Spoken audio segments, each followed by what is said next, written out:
Assalamualaikum warahmatullahi taala wabarakatuh, and hi everyone.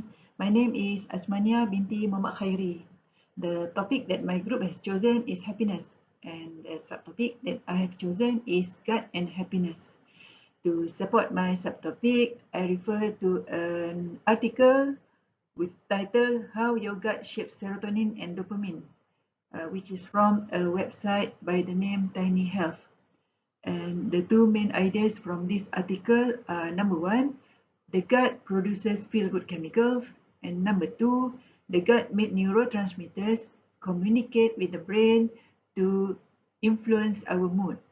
And I would like to elaborate the main idea number one, which is the gut produces feel-good chemicals. We know that serotonin and dopamine are two happy chemicals. And serotonin affects our mood, and dopamine affects our motivation and reward. And to produce these two happy hormones, we need tryptophan, tyrosine, and phenylalanine from food, and also gut microbes, which influence the process of producing these two happy hormones.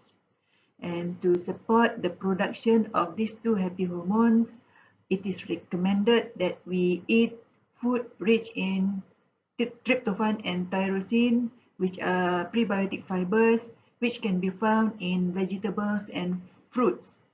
And also to eat fermented food to encourage beneficial microbes to be present in the gut.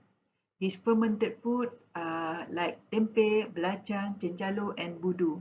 And also to have regular exercise, quality sleep, stress reduction, and also to avoid excessive antibiotics and alcohol to help to maintain a balanced microbiome. And next, my opinion. We know that the theory on good and bad foods keep on changing over time, and at one time, animal fat has been considered bad. Until recently, there are few articles coming up to promote it. And we know that by including lamb barbecue in a menu, in any event, it creates happy hormones, and many people become happy and interested to join. But maybe this happy hormone is not from the gut, I'm not sure. And we also noted that the food recommended by this article consumed by vegetarians. It makes me wonder, vegetarians are happier than the meat eaters?